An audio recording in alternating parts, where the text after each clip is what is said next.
Hello, I'm Johnny Johnson, and today we're reporting on German corpse factories of World War I, or carcass utilization factories. Nasty business? Well, no, a nasty bit of propaganda. So let's take a look.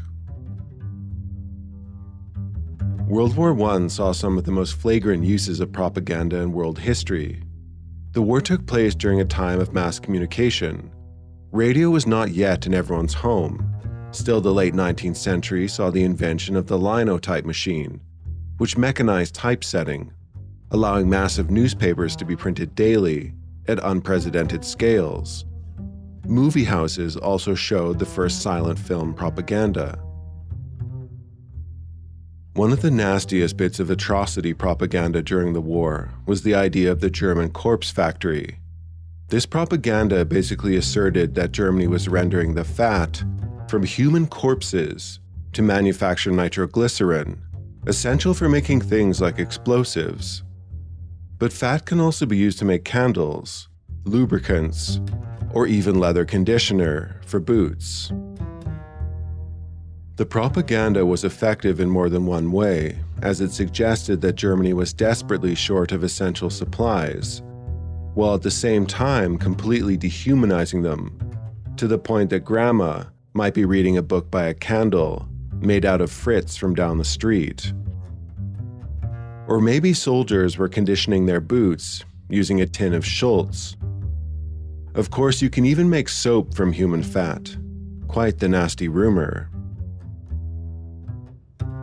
Here's an illustration of Wilhelm II with a recruit from the Punch magazine, a British weekly print. In the illustration, the Kaiser is pointing to a sign that translates to carcass utilization factory. The print in the magazine stated, "And don't forget that your Kaiser will find a use for you, alive or dead." This was printed on the 25th of April, 1917. It's not fully known who started this rumor, which turned into propaganda. It's possible it originated with John Chatteris, Chief of Intelligence at the British Expeditionary Force, who made such a claim after the war. The rumor may have started or gained traction in China, with the British hoping to bring China into the war against Germany. One English-language newspaper in early 1917 published a story that Chinese President Feng Guozhang was disgusted by a German admiral and diplomat who boasted about extracting glycerin from German dead soldiers. This was one of the first major publications of the rumor, which was so shocking that other newspapers picked up on it, despite it never being verified. The rumor seemed to have reached its height in 1917, but did appear in isolated publications dating back to the start of the war in American, Dutch, and French works. In one 1916 book of cartoons by a Dutch editorial cartoonist, showed German soldiers being neatly packed into carts.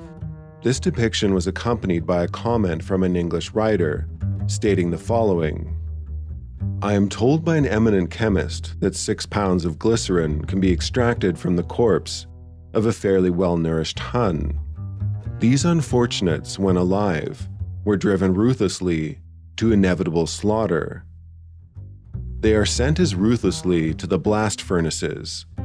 1 million dead men are resolved into 6 million pounds of glycerin."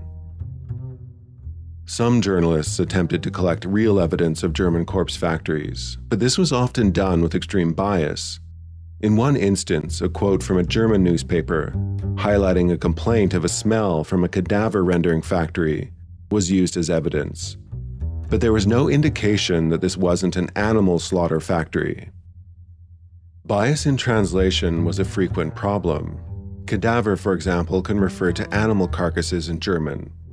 In another instance, an official German document, an army order, referred to instructions on disposing of horse carcasses. This too was willfully misinterpreted as evidence of official corpse factory instructions. To the credit of some journalists, there was pushback discrediting many of the stories. The British government further never officially endorsed the propaganda, but there were many ranking members of government, and those within the army, who no doubt appreciated the value of the rumor. Ultimately, this sort of propaganda does little to win a war, and when it goes too far, does more to discredit the nations that create it, overshadowing the real atrocities of World War I and beyond. Germany's World War II-era government would use the myth to discredit the very real and related industrial atrocities of World War II.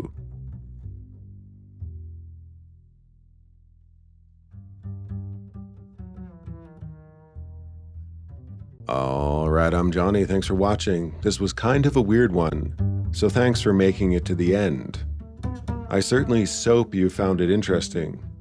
If you did, do lather the like button. But most importantly, do take care.